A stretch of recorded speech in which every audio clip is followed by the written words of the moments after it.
చేసుకుందాం. అందరూ తరల వంచండి, కళ్ళు మూయండి, ప్రార్థన చేసుకుందాం. ప్రేమ స్వరూపి దయగల తండ్రి, నీకు వందనాలయ్యా. గతించిన కాలమంతా మమ్మల్ని కాపాడి వర్ధిల్ల చేసి నీ యొక్క ప్రేమ చేత మమ్మల్ని నడిపించి నీ వాక్యం చేత మమ్మల్ని సంధించి అనుదినం అనుక్షణం ప్రభువా మీరు మమ్మల్ని కాపాడి ఈ సేవా పరిచర్యలు నడిపిస్తున్నందుకు స్తోత్రాలు. మరొక తరుణాన్ని, మరొక సమయాన్ని మీరు మాకు ఏర్పాటు చేశారు. నీ వాక్యాన్ని మేము ధ్యానం చేస్తూ, నీ చరిత్రని మేము వింటూ, మా ఆత్మీయ జీవితాలని మెరుగుపరుచుకుంటూ, సరిచేసుకుంటూ, దిద్దుకుంటూ నీ ఎదుట మేము సాగిలపడి నాయన కృతజ్ఞులై జీవించినట్లుగా నీ లేఖన సత్యాల ద్వారా మహాప్రభు పరిశుద్ధుడా మీరు మాట్లాడమని ప్రార్థిస్తున్నాము. ఎంతైనా నమ్మదగిన దేవుడు, నమ్మిన వారి జీవితాల్లో అద్భుతాన్ని ప్రారంభించగలిగిన వాడు. నీ సన్నిధి మాతో ఉండునుగాక, నీ ప్రభావం ఎల్లప్పుడూ మాతో నివసించునుగాక. నీ నేత్రం మా పైన ఉంచండి. ఎంతమంది వింటున్నారో వారందరికీ వినికిడిని కలగచేయండి. దేవా, వారి జీవితానికి కావలసిన అవసరాలన్నీ మీరు తీర్చండి. ఏవి కొదువుగా ఉన్నాయో కొదువులు తీర్చండి. పరలోకపు తండ్రి, మీరు మా ద్వారా మహిమపరచబడినట్లుగా నీ వాక్యమందు వింటున్న ప్రతి వారిని ప్రతిష్ఠించమని ప్రార్థిస్తున్నాం. నీ నామానికే ఘనత కలిగినట్లుగా గొప్ప కార్యాలను చేయండి. నీ సన్నిధి, నీ ప్రసన్నత, భద్రత, క్షేమము వింటున్న ప్రతి వారికి మీరు దయచేయమని ప్రార్థిస్తున్నాం. స్వామి, నమ్మదగిన దేవుడా, కార్యాలు జరిగించండి. ఈ వర్తమానం ఎందరు వింటున్నారో, ఎక్కడ వినబడి చేస్తున్నారో ప్రతి వారిని దీవించండి, ఘనకార్యాలు చేయండి. నీ వాక్కు ద్వారా అద్భుతం బాగు చేయుట. దేవా, నీకు స్తోత్రం. అనేకమైన విచారాల నుండి కొట్టివేయబడుట. దేవా, ఘనమైన కార్యములు ప్రభువా నీ వాక్యము ద్వారా నెరవేర్చి దేవా నూతనమైన కృపతో నింపమని ప్రార్థిస్తున్నాం. ఆశీర్వదించి మహిమ పొందండి. యేసు నామాన అడుగుచున్నాను నా తండ్రి, ఆమేన్. నా ప్రియమైన దేవుని ప్రజలారా, మీ అందరికీ ప్రభువైన యేసుక్రీస్తు నామములో శుభములు తెలియజేస్తున్నాను. కూడి వచ్చిన మీ అందరికీ కూడా నా హృదయపూర్వకమైన వందనాలు తెలియజేస్తున్నాను. దేవుని వాక్యాన్ని మనం వినబోతున్నాం. మత్తయి సువార్తము 9వ అధ్యాయం 36వ వాక్య భాగాన్ని మనం వినబోతున్నాం.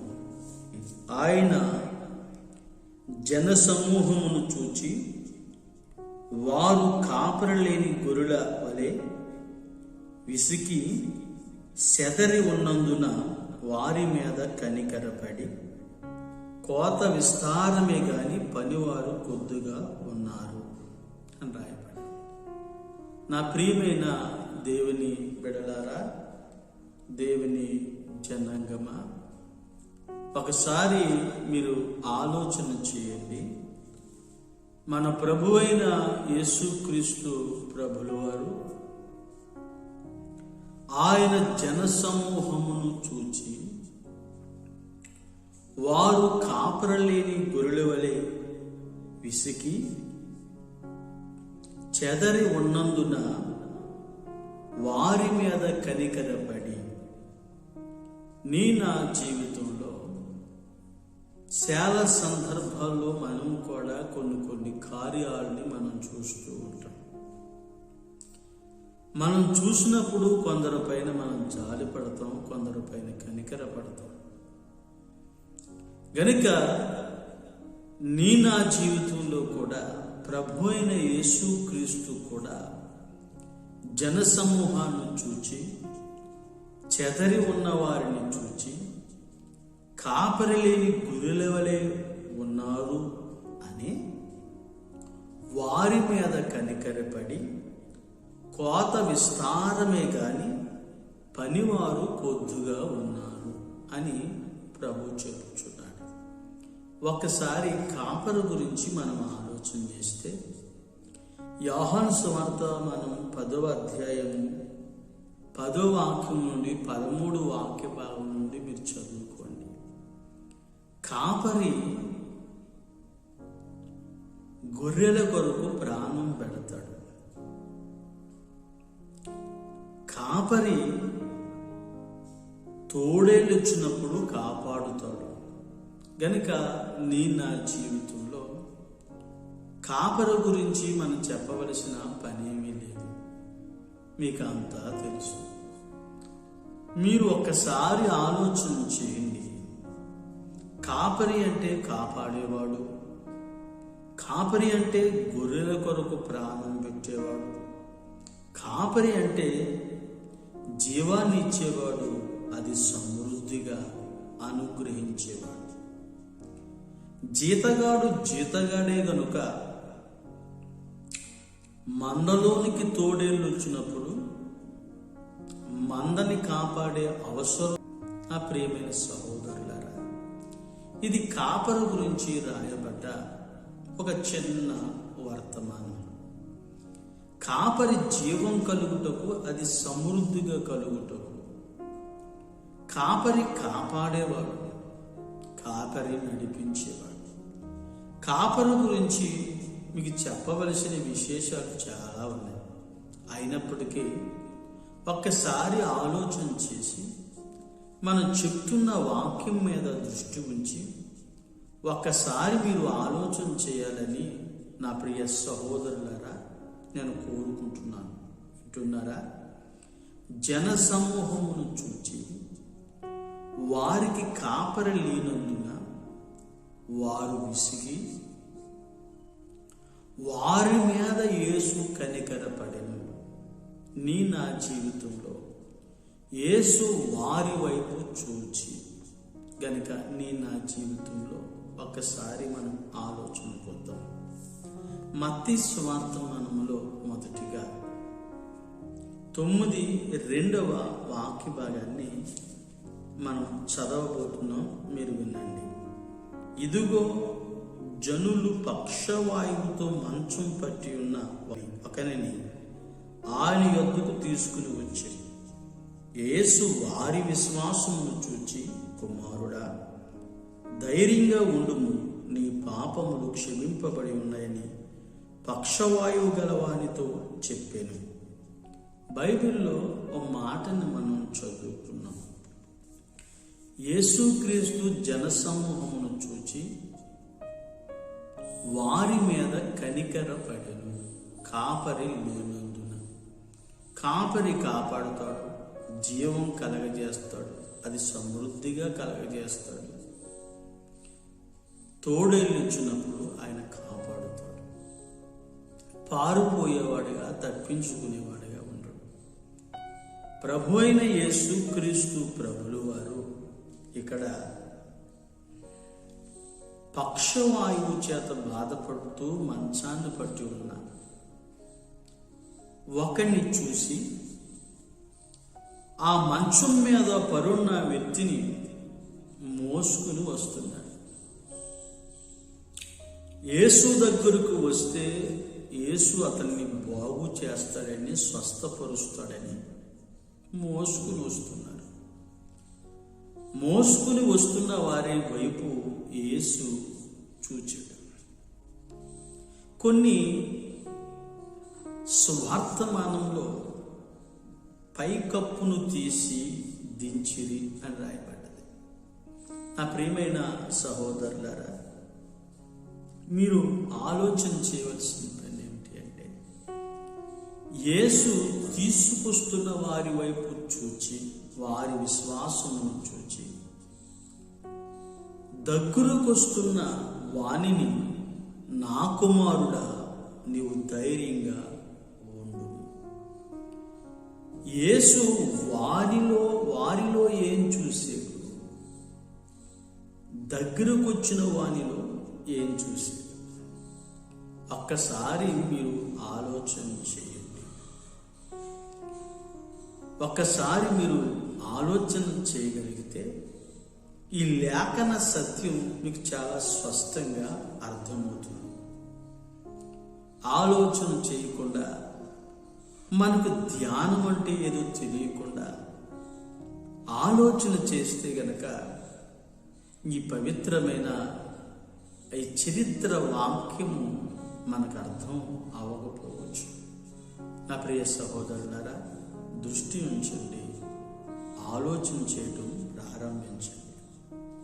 బైబిల్లో మనం చదువుకున్నట్లుగా వారి విశ్వాసాన్ని చూచి, వారి విశ్వాసం ఏమిటి అంటే ఒక రోగి బాగుపడతాడు అనే విశ్వాసం. మనం జనరల్గా కొంతమందిలో చూస్తే పిల్లకి పెళ్ళవుతుందని విశ్వసించే వాళ్ళు కొంతమంది, భర్తకి ఉద్యోగం వస్తుందని విశ్వసించే వాళ్ళు కొంతమంది, అలాగే ఈ సంవత్సరమైనా నా వ్యాపారం బాగుంటుంది అని కొందరు విశ్వాసం. అలాగే ప్రతి మనుషులో వారికి కలిగిన అసంతృప్తి వల్ల అది బాగుపడినట్లుగా, మెరుగుగా ఉండునట్లుగా దేవుని యందు విశ్వసించే వాళ్ళు చాలామంది ఉంటారు, మనకి కనబడుతున్నారు. తీసుకొస్తున్న వారిని చూచి దగ్గరికి తీసుకొచ్చిన వాడిని, నా కుమారుడా నువ్వు ధైర్యంగా ఉండు, కనుక నా జీవితంలో ఏదో స్వస్థత పొందడానికి మాత్రమే కాదు, మనం దేవుని కుమారుడుగా మార్చబడాలి. యేసుక్రీస్తు బిడ్డగా నీవు మార్చబడాలి, లేదా కుమారుడుగా, కుమార్తెగా నువ్వు మార్చబడాలి అనుకుంటే తప్పనిసరిగా నీవు నీ పాపాలు క్షమించబడాలి. అలా క్షమించబడ్డ వ్యక్తే ఈ కుమారుడు, ఈ పక్షవాయువు గల మనుషుడు. ఒక్కసారి మీరు ఆలోచించండి. మంచాన్ని పట్టి ఉంటే తింటమే తప్ప పని చేయలేరు. మనుషులు లెక్కలో, జాబితాలో ఉంటాడు తప్ప దేనికి పనికిరాడు. అలాంటి వ్యక్తిని తీసుకుని వచ్చినప్పుడు యేసు వారిని చూచాడు, వారి విశ్వాసాన్ని చూచాడు. దగ్గరకు వస్తున్న వ్యక్తిని, నా కుమారుడా ధైర్యంగా ఉండు అంటే వారిలో రోగం తగ్గే విశ్వాసాన్ని చూశాడు. ఒక వ్యక్తి బాగుపడితే చాలు అని చూశాడు. ఇంకా చెప్పాలంటే ఏ మనిషి కూడా పక్క వ్యక్తి బాధపడుతుంటే చూస్తూ ఉండలేడు. ఎందుకంటే అతనిది కూడా ప్రాణం కనుక. అతను బాగుపడితే చాలని ప్రతివాడు కోరుకుంటాడు, పగవాడు తప్ప. గనుక మీరు ఆలోచన చేయవలసిన పని ఏమిటి అంటే, అతడు దగ్గరికి రాగానే నీవు ధైర్యంగా ఉండు.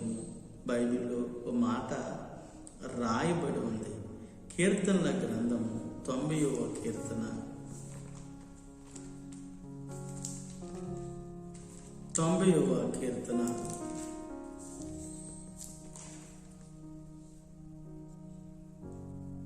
8వ చరణాన్ని చదువుకుందాం. మా దోషములు నీవు నీ ఎదుట ఉంచుకుని ఉన్నావు, నీ ముఖ కాంతిలో మా రహస్య పాపములు కనబడుచున్నవి. బైబిల్లో మనం చదువుకున్నాం మోషే చేసిన ప్రార్థన. ఈ మోషే చేసిన ప్రార్థనలో ఏమని రాస్తున్నాడు అంటే, మా దోషములు నీవు నీ ఎదుట ఉంచుకుని ఉన్నావు, నీ ముఖకాంతిలో మా రహస్య పాపములు కనబడుచున్నవి.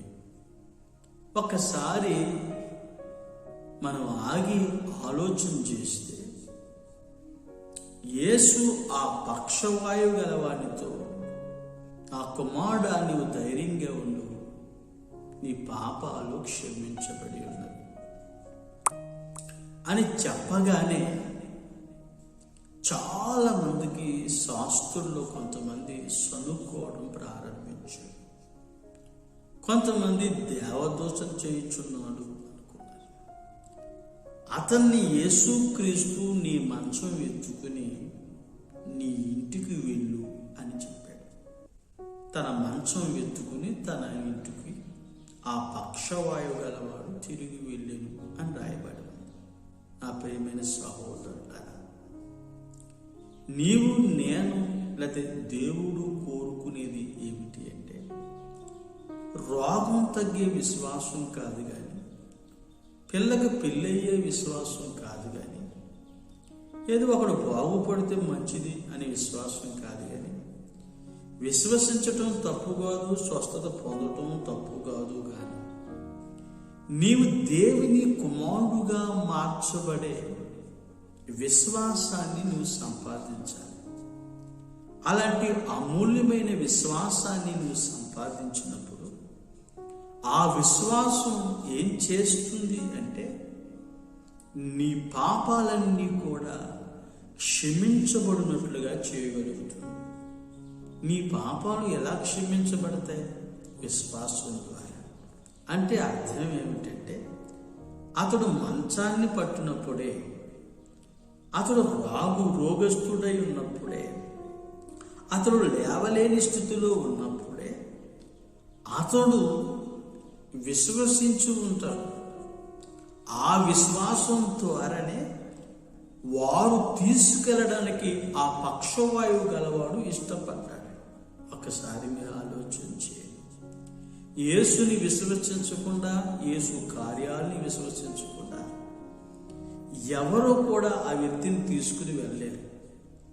ఒకరి విశ్వాసం లేకుండా బాగుపడ్డాడు అంటే అది అసాధ్యం. మోసుకొస్తున్న వారి విశ్వాసాన్ని చూచాడు.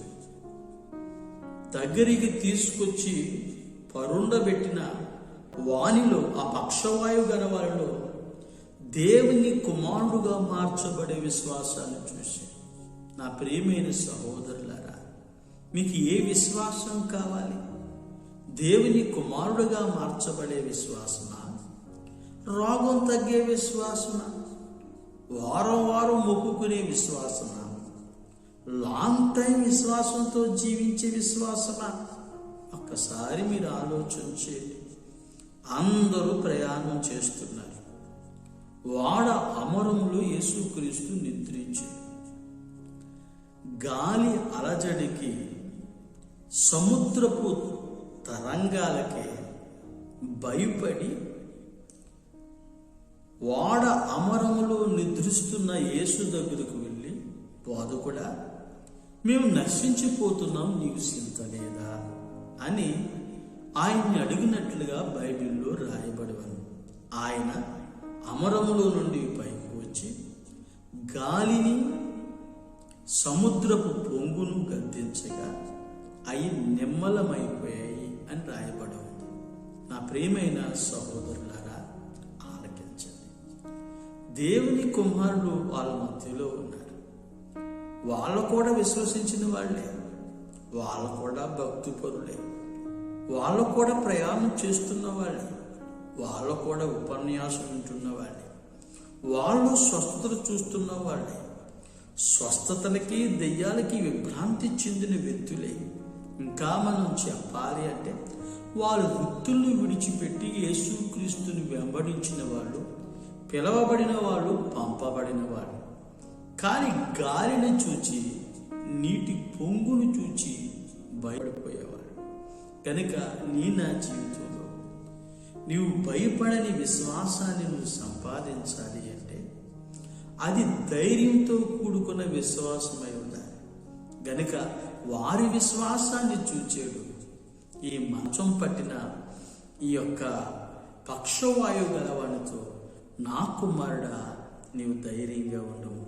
గలతీ పత్రిక 3వ అధ్యాయము 24వ వాక్య భాగాన్ని మనం చదివితే అక్కడ కొంత స్పష్టత మనకు దొరుకుతుంది. గలతీ పత్రిక 3వ అధ్యాయం 26వ వాక్య భాగం, యేసుక్రీస్తునందు మీరందరూ విశ్వాసం వల్ల దేవుని కుమారులై ఉన్నారు.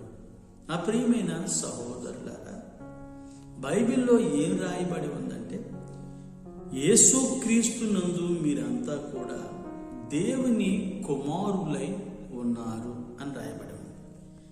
నా జీవితంలో కూడా మనం ఆలోచన చేయవలసిన పని ఏమిటి అంటే, దేవుని కుమారుడుగా మార్చబడే అమూల్యమైన విశ్వాసాన్ని మనం సంపాదించాలి.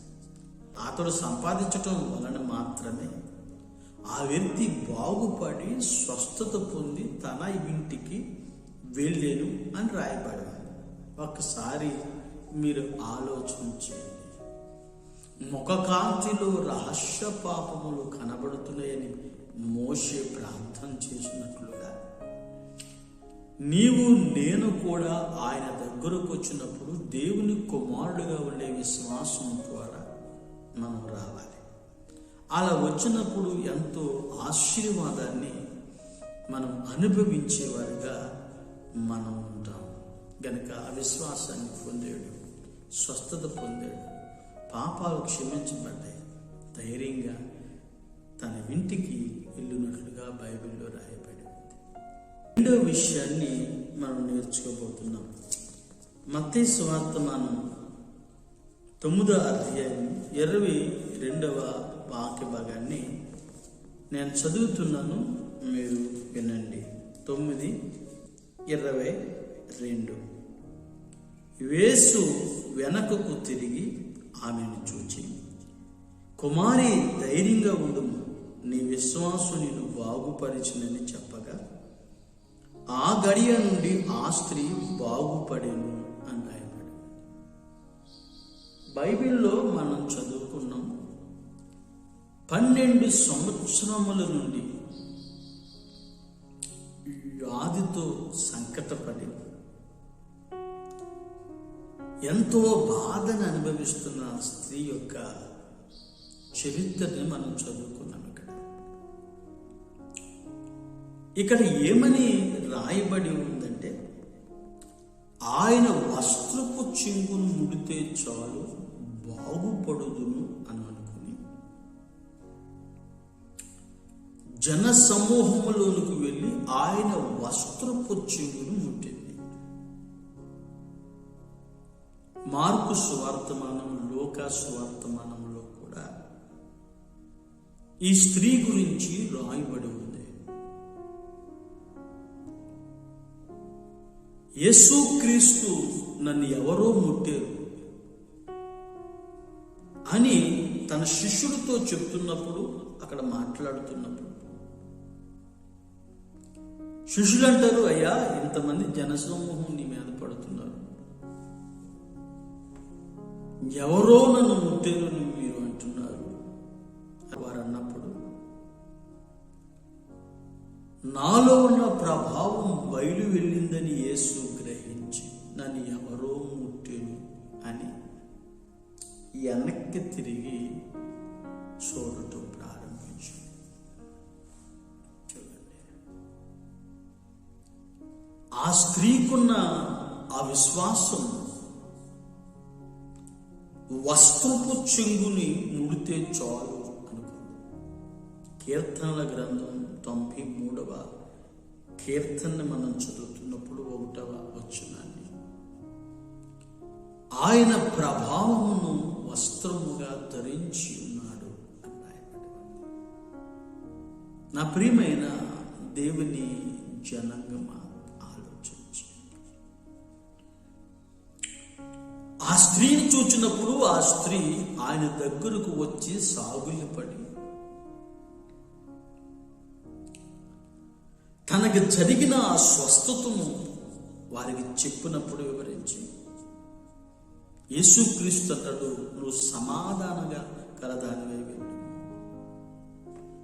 నీ విశ్వాసం నిన్ను బాగు చేసింది. నా జీవితంలో ఒకసారి మీరు ఆలోచన చేశారు, మొదటిలో వాడు బాగుపడితే చాలు అని మంచం పట్టిన వాడిని మోసుకుని వచ్చారు. వారి విశ్వాసాన్ని చూశారు. అతని కుమారుడుగా మార్పు పొంది స్వస్థత పొంది తన ఇంటికి వెళ్ళాడు. సంతోషం. ఈ సెకండ్ టైంలో ఏం జరుగుతుంది అంటే, దగ్గరికి రావటం మాత్రమే కాదు, ఆయన ఎదుటకు రాకుండా జనసమూహములు వస్త్రం ముడితే చాలు, అంటే ఎవరు ముట్టారో కూడా తెలియకుండా ఉండేందుకే ఆ స్త్రీ ఆలోచన చేసి ఆయన వస్త్రపు చెంగును ముట్టింది. ముట్టగానే ప్రభావం బయలు వెళ్ళింది యేసు నుంచి. నన్ను ఎవరో ముట్టారు, నాలో ఉన్న ప్రభావం బయలు వెళ్ళింది. అంటే నా జీవితంలో కూడా ఆలోచన చేయవలసిన విషయం ఏమిటి అంటే, అతన్నేమో మోసుకుని వచ్చారు దగ్గరికి. ఇవి మనుషులకి కనబడకుండా, మనుషులు చెప్పుకోకుండా, నా విషయం ఎవరికి తెలియకుండా రహస్యంగా విశ్వాసంతో వచ్చి ముట్టినప్పుడు అది యేసుక్రీస్తు యొక్క అంగీకారము లేకుండా స్వస్థత జరిగింది అక్కడ. ఇది అద్భుతం. ఆయన చెయ్యి వేసో, మాట సెలవిచ్చో, చూస్తేనో జరగలేక వస్త్రపు చెంగు ముడితే చాలు ఆయనలో ఉన్న ప్రభావం బయలు వచ్చింది. చూడండి, విశ్వసించింది ఆమె. ఆమెతో మాట్లాడకుండానే, ఆమె తెలియకుండానే ఆమెకి స్వస్థత వచ్చింది. ఒకసారి మీరు ఆలోచన చేయండి. నా జీవితంలో ఆలోచన చేయవలసిన పని ఏంటి అంటే, యేసు క్రీస్తునందు గనక నువ్వు విశ్వసిస్తే, దేవుణ్ణి విశ్వసించిన నీ జీవితంలో స్వస్థత పొందడానికి, బాధ నివారణ కలగడానికి ఆయనలో ఉన్న ప్రభావం బయలు వచ్చి బాగు చేసి, ఇది ఏమిటంటారు మీరు ఒకసారి ఆలోచించి. మనం పొందుతున్నట్లుగానే యేసుక్రీస్తు కూడా పరిశుద్ధాత్మను పొంది ఉన్నారు. అవునంటారా కాదంటారా? మనం పొందుతున్నట్లుగానే యేసుక్రీస్తు కూడా బాప్తిస్మను పొంది ఉన్నారు. అవును. నా జీవితంలో మనం ఆలోచన చేయవలసిన పని ఏమిటి అంటే, 1 కొరింథీ పత్రిక 12వ అధ్యాయము 9వ వాక్య భాగాన్ని మనం చదివితే, ఒకనికి స్వస్థపరిచే వరమును అని రాయబడింది. మరి యేసులో ఉన్న ఆ ప్రభావం, యేసు వస్త్రములో ఉన్న ఆ ప్రభావం, యేసు గ్రహించిన ఆ ప్రభావం ఏమిటి అని మీరు ఆలోచిస్తున్నారు కదా. ఆ ప్రభావం పరిశుద్ధాత్మ శక్తి. ఒట్టి పరిశుద్ధాత్మ కాదు, పరిశుద్ధాత్మ శక్తి. ఈ పరిశుద్ధాత్మ శక్తి యేసులో ఉన్న మరొక ప్రభావం. ఈ ప్రభావం ఏం చేసింది? ఆ రోగిని లేతే ఆ విశ్వాసిని బాగు చేసింది. ఆ ప్రియమైన దేవుని జనాంగమా, మందిరాలకు వెళ్తున్న వాళ్ళారా, మీరు ఆలోచన చేయండి. మీరు మందిరాలకు వెళ్ళి ఆరాధన చేస్తున్నప్పుడు విశ్వాసం ద్వారా వెళ్ళండి. విశ్వాసం ద్వారా మందిరాల్లో అడుగు పెట్టినప్పుడు, లేదా మీ సేవకుని దగ్గర మీరు అడుగు పెడుతున్నప్పుడు, ఆ బాగుపడే ఆ విశ్వాసం మీకు ఉన్నప్పుడు, మీ సేవకుల్లో ఉన్న ప్రభావం మీకు తెలియకుండానే, ఆయనకి తెలియకుండానే మీ వద్దకు వచ్చి పరిశుద్ధాత్ముడు స్వస్థపరుస్తాడు. కావాలంటే మీరు ఆలోచన చేయండి. ఎక్కడ ప్రార్థన చేస్తే కొయిట్లో కార్యం జరుగుతుంది, ఎక్కడ ప్రార్థన చేస్తే రాజమండ్రిలో కార్యం జరుగుతుంది, ఎక్కడ ప్రార్థన చేస్తే ఇంటికాడున్నవాడు బాగుపడుతున్నాడు. కాదంటారా? అవునంటారా? అవును, ఎస్, వాస్తవం. నా ప్రియమైన దేవుని జనగమ, మీరు ఆలోచన చేయండి. నువ్వు విశ్వసించిన విశ్వాసం రహస్య విశ్వాసమైన, ఎవరికి తెలియకుండా ప్రభువుని నమ్ముకున్నా, ఎవరికి చెప్పలేని రోగం నీదైనా సరే, ఆయనలో ఉన్న ప్రభావం బయలు వస్తుంది. ఆ ప్రభావం మనుషుడికి బాధ నివారణ కలగజేస్తుంది. కనుక ఆలోచన చేయండి, విశ్వసించండి. యేసు క్రీస్తు దగ్గరికి మీరు రండి. ఆయనలో ఉన్న ప్రభావం మిమ్మల్ని బాగు చేసి, స్వస్థపరిచి, సమాధానపరిచి, సమాధానంతో తిరిగి వెళ్ళినట్లుగా చేయగలుగుతుంది. కనుక ఆలోచించి మూడవ విషయాన్ని నేను చెప్తున్నాను, మీరు వినండి. మత్తయి సువార్త 9వ అధ్యాయం 23వ వాక్య భాగాన్ని చదువుతున్నాను. అంతలో యేసు ఆ అధికారి ఇంటికి వచ్చి జనసమూహమును చూచి స్థలమేయుడి, ఈ చిన్నది నిద్రించిందే గాని చనిపోలేదని వారితో చెప్పగా, అంతలో యేసు ఆ అధికారి ఇంటికి వచ్చి పిల్లంగ్రోవులు వాయించు వారిని, గోల చేయుచుండు జనసమూహాన్ని చూచి స్థలమీయుడి, ఈ చిన్నది నిద్రించిందే గాని చనిపోలేదని వారితో చెప్పగా, వారు అపహాసం చేసేది. ఒక్కసారి మీరు ఆలోచించి, ఇతడు యాయీరు. 18వ వాక్య భాగం మనం చదువుకుంటే, ఆయన ఈ మాటలు వారితో చెప్పుచుండగా, ఇదిగో అధికారి వచ్చి ఆయనకు మొక్కి, నా కుమార్తె ఇప్పుడే చనిపోయినది, అయినను నీవు వచ్చి నీ చెయ్యి ఆమె మీద ఉంచు, ఆమె బ్రతుకునని అని రాయబడి. యాయీరు గురించి మనం చదువుకున్నాం. ఈ యాయీరు యేసుక్రీస్తు దగ్గరికి వచ్చి మొక్కాడు. ఆయన తీసుకొస్తే కుమారుడు అన్నాడు. తీసుకొచ్చిన వాళ్ళు భారీ విశ్వాసం చూశాడు, ఈయన కుమారుడు. ఈమె రహస్యంగా వచ్చింది, ముట్టిందంతే విశ్వాసం, బయలు వచ్చి ప్రభావం బాగు చేసింది, సమాధానం కలదైంది. ఇప్పుడు ఆయన దగ్గరకు వచ్చి మొక్కుతున్నాడు. ఆయన, నా కుమార్తె చనిపోయింది, నీ వచ్చి చేయవే, బ్రతుకుతుంది అని బాధకునితో లేకపోతే యేసు బాధకునితో చెప్పినప్పుడు వెంటనే ఆయన బయలుదేరి 23వ వచనం, జనసమూహాన్ని చూచి వారందరినీ కూడా అక్కడి నుంచి వెళ్ళమని చెప్పి ఆ చిన్నదాన్ని చేయి పట్టుకుని లేపి బ్రతికించారు. ఒకసారి మీరు ఆలోచించి, జనసమూహాన్ని చూసి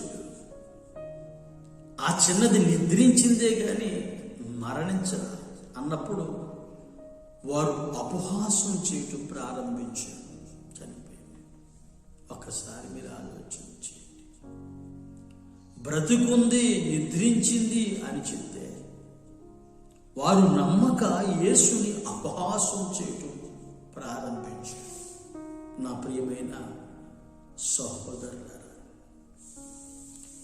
యేసుక్రీస్తు వారి ఇంటికి ఎందుకు వెళ్ళాడు? ఎందుకు వారిని చూచాడు? ఎందుకు ఆ చిన్నదాన్ని బ్రతికించాడు అంటే, యాయీరు మొక్కుకున్నాడు. చనిపోయింది, నీ చెయ్యి వేస్తే చాలు, నా కుమార్తె బ్రతుకుతుంది. అబ్బా, మిరకల్ మైండ్, ఓ అద్భుతం కదా విశ్వాసం. చనిపోయిందని తెలిసిందే. ఏడవాలి, బాధపడాలి, దుఃఖించాలి. చనిపోయిందనగానే రోధించి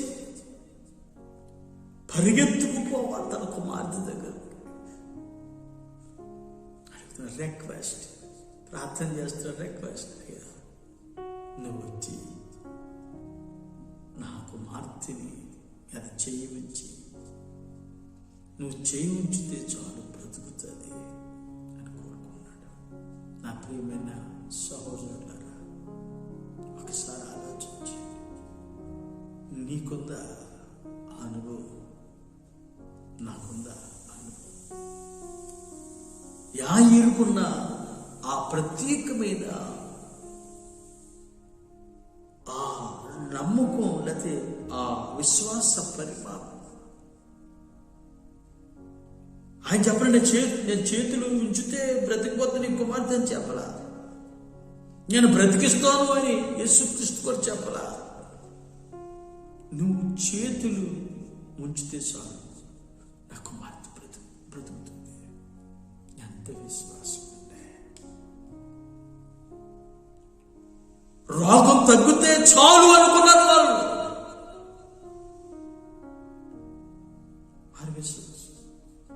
దగ్గరకు వచ్చిన వాళ్ళు దేవుని కుమారుడుగా మార్చబడే విశ్వాసం. జనసమూహం ఉండాలి, రహస్యంగా వచ్చి ముడితే చాలు ప్రభావం ఆయనకి తెలియకుండానే వచ్చి బాగు చేసి.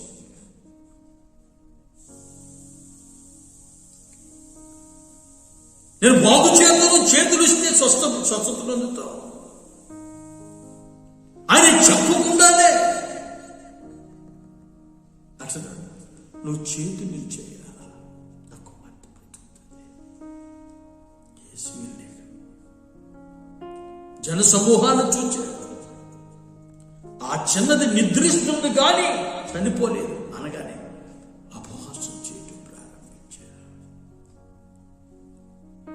వారు నమ్మల, అపహాసం చేయటం ప్రారంభించారు. అందరినీ ఆ ప్రాంతముల గురించి వెళ్ళమని చెప్పి, బయటికి వెళ్ళమని చెప్పి, ఒక్కసారిగా చిన్నదాన్ని చేపెట్టి పైకి లేపి బ్రతికించాడు. నీ నా జీవితంలో కూడా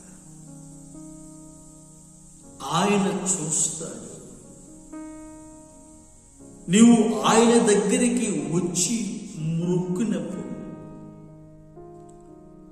ఆ మొక్కుబడి అనే ఆ విశ్వాసం, మంచి విశ్వాస పరిమాణానికి నీవు వచ్చినప్పుడు ఆయన బ్రతికింపజేస్తాడు. కొన్ని కుటుంబాల్లో చూడండి, బ్రతుకుటం అంటే బ్రతుకుతున్నారు కానీ మృతుడివే నీవు అన్నట్లుగా వారు జీవిస్తున్నారు. బ్రతుకుతామనే పేరు ఉంటుంది కానీ మృతులుగా జీవించినట్లుగా ఉంటారు. కనుక నీ నా జీవితంలో కూడా నీ మొక్కుబడి, నీ విశ్వాసం, నీ తర్వాత నీ పిల్లల్ని నీ విశ్వాసం బ్రతికించినట్లుగా ఉండాలి. అలాంటి విశ్వాసాన్ని చేయాలి. అలా విశ్వాసాన్ని చేసినప్పుడు నీ పిల్లలు బ్రతుకుతారు. నీ పిల్లలు ఆశీర్వాదకరంగా ఉంటారు. అది భౌతికంగా కావచ్చు, లేక ఆత్మీయంగా కావచ్చు. అలా జీవించిన వాడే ఈ యాయీరు ఆ విధముగా కోరుకుని తన ఇంటికి చేర్చుకోవటం వల్ల తన చిన్నది బ్రతికింది. నీ నా జీవితంలో కూడా ప్రభుని కృపను బట్టి ఒక అమూల్యమైన విశ్వాసాన్ని సంపాదించాలి. ఆ విశ్వాసం ద్వారానే కదా వారిని చూసి రహస్యంగా విశ్వసించి ముట్టడం ద్వారానే కదా సమాధానం కలదై వెళ్ళింది, ప్రభావం బయటకు రావటం వల్ల. మృక్కుని ఆయనకున్న విశ్వాసాన్ని ఆయన ముందు తెలియచేయటం వల్లనే కదా తన కుమార్తెని బ్రతికించి నా జీవితంలో కూడా ఈ సందేశాన్ని ఆలకిస్తూ మీ జీవితంలో ఒక అవిశ్వాస పరిమాణాన్ని మీరు సంపాదించాలని, ఆ విధంగా మీరు బ్రతకాలని ప్రభు కోరుకుంటున్నాడు. ఇంకొక మాటను నేను చెప్పడానికి ఇష్టపడుతున్నాను. మత్తయి సువార్త మనం 12వ అధ్యాయం 48వ వాక్య భాగాన్ని నేను చదువుతున్నాను, మీరు వినండి. 12:48వ వాక్య భాగం. అందుకైన తనతో ఈ సంగతులు చెప్పుచున్న వాడిని చూచి, నా తల్లి ఎవరు, నా సోదరులు ఎవరు అని చెప్పి తన శిష్యుల వైపు చేయి చాపి, ఇదిగో నా తల్లియు నా సోదరులు, పరలోకమందు నా తండ్రి చిత్తము చొప్పున చేయువాడే నా సోదరుడును నా సహోదరులు నా తల్లియు అనెను అన్నాడు. నా ప్రియమైన దేవుని బిడ్డలారా, దేవుని జనాంగమా, ఒకసారి మీరు ఆలోచన చేయండి. మీ ఆలోచనలు ఒకసారి ఆలోచన చేస్తే యేసుక్రీస్తు ఆలోచన మనకు అర్థమవుతుంది. ఒకడు వచ్చి నీ తల్లి నీ సోదరులు వచ్చారు, వెళ్ళిపోతూ ఉన్నారు.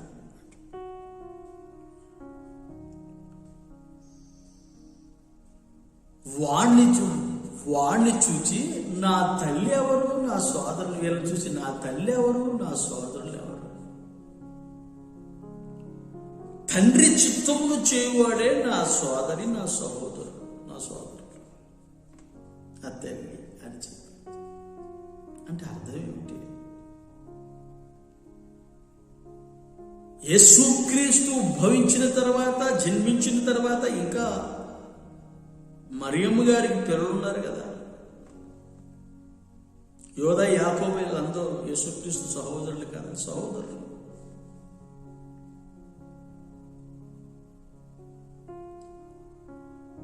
కన్నది ఆమె కదా, తల్లే కదా.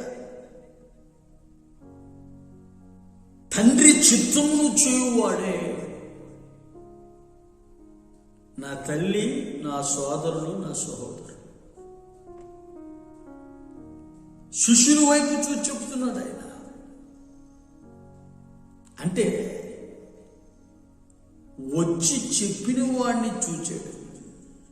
మత్తయి సువార్త మనం 12వ అధ్యాయం 48వ వాక్య భాగాన్ని చదువుతున్నాను, వినండి. అందుకు ఆయన తనతో ఈ సంగతులు చెప్పుచున్న వాడిని చూచి, నా తల్లి ఎవరు, నా సోదరుడు ఎవరు అని చెప్పి తన శిష్యుల వైపు చేయి చాపి, ఇదిగో నా తల్లి, నా సోదరుడు, పరలోకమందున్న తండ్రి చిత్తం చొప్పున చేయువాడే నా సోదరుడును, నా సహోదరియు, నా తల్లియు అని. బైబిల్లో మనం చదువుకున్నట్లుగా, బైబిల్లో మనం ఏం చదువుకున్నాం ఒకసారి ఆలోచించేది. మరియమ్మ తల్లి కదా, యాకోబు యోధవుల సహోదరులు కదా, సహోదరులే. మరి వాడిని చూచాడు, శిశుల వైపు చూచాడు. అదే క్షణం వీళ్ళు నా తల్లి, నా సోదరులు, నా సహోదరులు, తండ్రి చిత్తమును చేయువాడే. అంటే ఒక్కసారి మీరు ఆలోచించి, ఆయన మరణిస్తుంటే తల్లి బాధ్యతను అప్పగించాడు అని యోహాను సువార్తలో మనం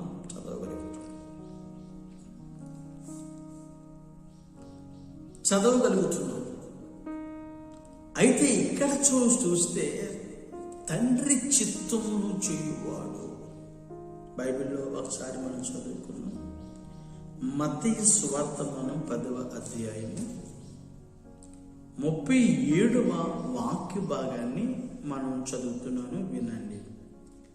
తండ్రి అయినను తల్లి అయినను నాకంటే ఎక్కువగా ప్రేమించువాడు నాకు పాత్రుడు కాడు.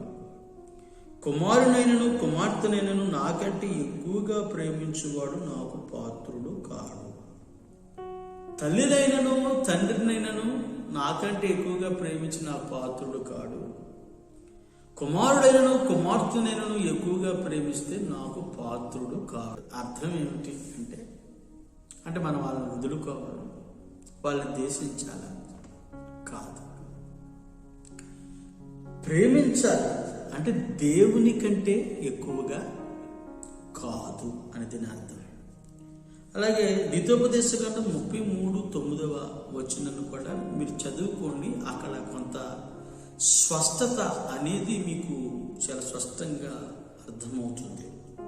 అయితే నా ప్రియమైన సహోదరులారా, నా తల్లి ఎవరు, నా సోదరుడు ఎవరు? దేవుని చిత్తమును చేయువాడే. ఇప్పుడు నా జీవితంలో కూడా దేవుని చిత్తాన్ని మనం చేసినప్పుడు యేసుక్రీస్తు మనల్ని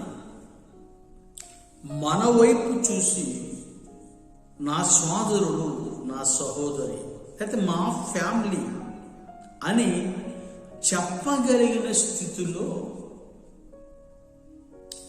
చెప్పుకునే స్థితిలో, లేకపోతే మీరు చెప్పుకునే స్థితిలో మీరు ఉంటారు గనుక దేవుని చిత్తమును చేయువాడే.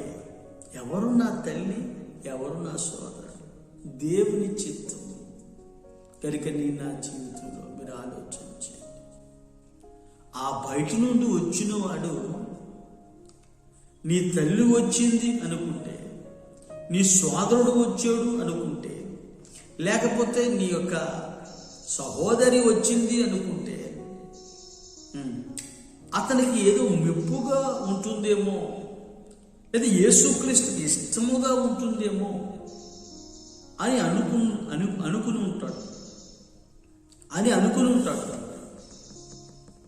అంటే యేసుక్రీస్తు ఏమనుకుంటాడో అని అడిగాడా, లేకపోతే ఏం చెప్తాడు అని చెప్పాడా, లేదా అతన్ని మెచ్చుకుంటాడు, అతన్ని ప్రేమిస్తాడు అని చెప్పాడా అని ఆలోచన చేస్తే, ఎందుకు చెప్పాడు అని ఆలోచన చేస్తే అతనికి మెప్పు కలుగుతుందనే చెప్పుకుంటాడు. నా ప్రియమైన సహోదరులారా, ఆలోచన చేయండి. దేవుని చిత్తమును చేసే వారి వైపు మాత్రమే యేసు చూడగలుగుతాడు. నా జీవితంలో విశ్వాసం, వారి విశ్వాసాన్ని చూశాడు. దేవుని కుమారుడిగా పొందే విశ్వాసం అతనిలో క్షమించబడ్డాడు. జనసమూహం ఎంటబడుతున్నారు, శిష్యులు ఉన్నారు. విశ్వసించి ఆయన దగ్గరికి వెళ్ళి రహస్యంగా ముడితే చాలు, ఆయనలోని ప్రభావం వచ్చి బాగు చేసేసి, ఆయన దగ్గరికి వెళ్ళి మొక్కి నీ చెయ్యి ఉంచితే చాలు బాబు అయ్యా అని కోరుకుని యేసును తన ఇంటికి పిలుచుకుంటే తన కుమార్తె బాగుపడుతుంది. చూడండి, తన తల్లి, తన సోదరుడు వస్తే దేవుని చిత్తం చేయవాడే. ఆ ప్రియమైన సహోదరులారా, ఆయన ఎవరిని చూస్తాడు? ఈరోజు ఎవరితో మాట్లాడతాడు? ఎవరిని ఫ్యామిలీగా గుర్తిస్తాడు అంటే దేవుని చిత్తమును చేయువాడే. కనుక నా జీవితంలో దేవుని చిత్తాన్ని చేయడానికి నీవు ఇష్టపడాలి. అలా దేవుని చిత్తాన్ని నీ దేహమందు నువ్వు జరిగించినప్పుడు యేసు క్రీస్తు నీ వైపు చూడటం ప్రారంభిస్తాడు. నువ్వు ఎవరివైనా సరే, ఏ వ్యక్తివైనా సరే, నువ్వు ఎక్కడుంటున్నా సరే, ఏ రంగంలో ఉంటున్నా కానీ ప్రతి చోట ఆల్ టైం ఆయన నీ వైపు చూస్తాడు. ఎందుకంటే దేవుని చిత్తమును చేస్తున్నావు కనుక. మరి యేసుక్రీస్తు దేవుని చిత్తాన్ని చేశాడు, తన దేహాన్ని అప్పగించాడు, చిత్తమంతా నెరవేర్చాడు. ఒక్కొక్క మనుషుని పట్ల దేవుని చిత్తం ఒక రకంగా ఉంటుంది. దేవుడు నీకు దేహాన్ని ఇచ్చాడు, దేహాన్నిచ్చి ఆయుష్నిచ్చి ఆరోగ్యాన్ని ఇచ్చాడు. నీ దేహంతో నువ్వేం చేస్తున్నావు? నీ శరీర సుఖాన్న లేదా సుఖభోగాన్న, ఈ లోకంలో ఉన్న ఈ ప్రకృతి సంబంధమైన కార్యక్రమాన్న దేన్ని నీ దేహం ద్వారా నువ్వు జరిగించాలి? నీకు దేహాన్ని అనుగ్రహించి నీ దేహం ద్వారా దేవుడు మహిమ పొందాలని కోరుకుంటుండగా నీ దేహాన్ని దేవునికి అప్పగించి ఆ దేహం ద్వారా దేవుని చిత్తమేదో గ్రహించి ఆ చిత్తాన్ని నీ దేహం ద్వారా జరిగించటమే దేవుని చిత్తం. కనుక నా జీవితంలో కూడా ఒక్కొక్క భక్తుని జీవితంలో ఒక్కొక్క రకంగా దేవుని చిత్తం నెరవేర్చబడుతూ వచ్చింది. నోవహును చూసుకుంటే అతని పక్షాన దేవుని చిత్తం ఒక రకంగా క్రియ చేస్తూ వచ్చింది. దావీదును చూస్తే దావీదులో ఒక రకంగా, అబ్రహాములో ఒక రకంగా, ఏలియాలో ఒక రకంగా, అలాగే భక్తుల్లో ఒక్కొక్కరిలో ఒక్కొక్క రకంగా దేవుని చిత్తాన్ని వారి దేహమందు జరిగించి, అలాగే ఈ కొత్త నిబంధనలో యేసు క్రీస్తు నందు ఉంటున్న నీ జీవితంలో నీ దేహం ముందు దేవుని చిత్తం ఏమై ఉంటుందో అది చేయడానికి నీవు సమసిద్ధంగా ఉన్నప్పుడు యేసు క్రీస్తు నీ వైపు చూస్తాడు. ఎవరు నా తల్లి, ఎవరు నా సోదరుడు? దేవుని చిత్తమును చేయువాడే. కనుక దేవుని చిత్తమును నువ్వు జరపగలిగితే, దేవుని చిత్తముని దేహము ద్వారా చేయగలిగితే ఆయన నీ వైపు చూస్తాడు. ఒక కుటుంబస్తుడుగా, అయితే ఒక ఫ్యామిలీగా, ఓ సోదరుడుగా, ఏదో సహోదరిగా నిన్ను చూసి నిన్ను చేర్చుకునేవాడు. నా జీవితంలో కూడా ఆలోచించి, లాజర్ని ప్రభు చెప్పలేదా, మన స్నేహితుడు నిద్రించుచున్నాడు. నా జీవితంలో కూడా అట్లాంటి కృపను మీరు సంపాదించాలి.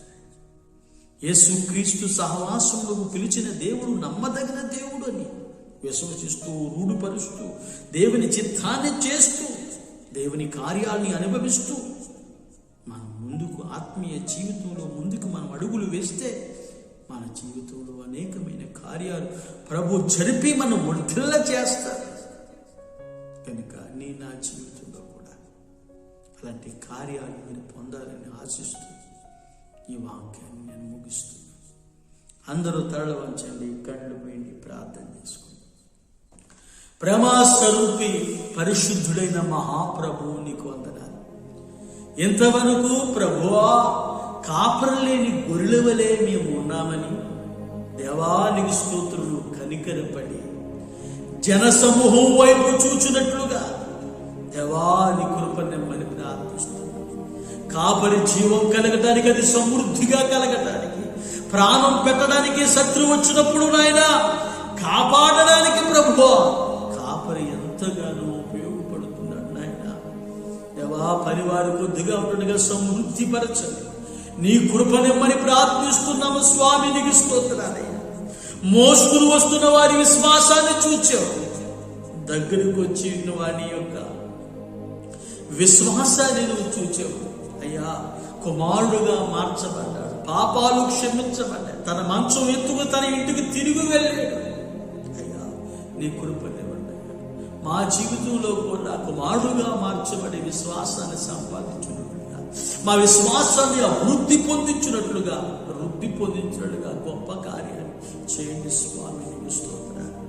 ఎవరికి తెలియకుండా, ఎవరికి చెప్పకుండా తన బాధను ఎవరికి తెలియకుండా రహస్యంగా వస్త్రపు చెంగును ముట్టింది. నీలో ఉన్న ప్రభావం వచ్చి ఆమెను బాగు చేసింది. అయ్యా సమాధానం గలదై తన ఇంటికి వెళ్ళింది. నాయన యాయిరు మొక్కుకున్నాడు, నా బిడ్డ పైన చేతులు ఉంచు బ్రతుకుతాది అని మొక్కుకున్నాడు. అయ్యా ఇంటికి వెళ్ళావు, నమ్మని వారిని, అపహాసాలు చేస్తున్న వారిని బయటికి వెళ్ళగొట్టావు. చిన్నదానికి చేయందించి లేవనెత్తి బ్రతికించి ఆ ఇంటిని సంతోషపరిచిన గొప్ప దేవుడుగా నువ్వు ఉన్నావు ప్రభువా. నీ చిత్తాన్ని చేసిన వారు ఫ్యామిలీగా ఉంటారని, చిత్తం చేసే వారి వైపు నువ్వు చూస్తావని నీ లేఖనాల ద్వారా అనేక సత్యాలు మేము గ్రహించినట్లుగా, మాకు బోధపడినట్లుగా ఓ గొప్ప కార్యాన్ని యెహోవా నా తండ్రి మీరు జరిగించినందుకు స్తోత్రాలు. వింటున్న వారిని ప్రతి వారిని మీరు దీవించి ఆశీర్వదించండి. ప్రతి వారు దేవుని చిత్తం చేయడానికి మీ కృపనివ్వండి. ఘనకార్యాలు చేయండి. నీ సత్యమంతా గ్రహించినట్లుగా ఓ గొప్ప కృపతో నింపమని ప్రార్థిస్తున్నాము స్వామి. కార్యాలు జరిగించు. అందరూ వింటున్నారు, ఎక్కడ వినబడుతుందో దెయ్యపు శక్తుల నుంచి విడుదల, అద్భుత స్వస్థత, మహత్కార్యాలు చేయండి. నీ ప్రభావం వారిని ముట్టునుగాక. శీఘ్రంగా స్వస్థత వారికి వచ్చునుగాక. విచారాలు కొట్టివేయునుగాక. దేవుని శాంతితో వర్ధిల్లుగాక. తన కార్యాలను ప్రభు ఆమెను జరిగించి మహిమ పొందమని యేసు నామమున అడుగుచున్నాను తండ్రి. ఆమేన్. Thank you. God bless you. నా కొరకు, నా యొక్క పరిచర్య కొరకు ప్రార్థించవలసిందిగా సహృదయంతో కోరుకుంటున్నాను. మీ అందరికీ వందనాలు. Thank you.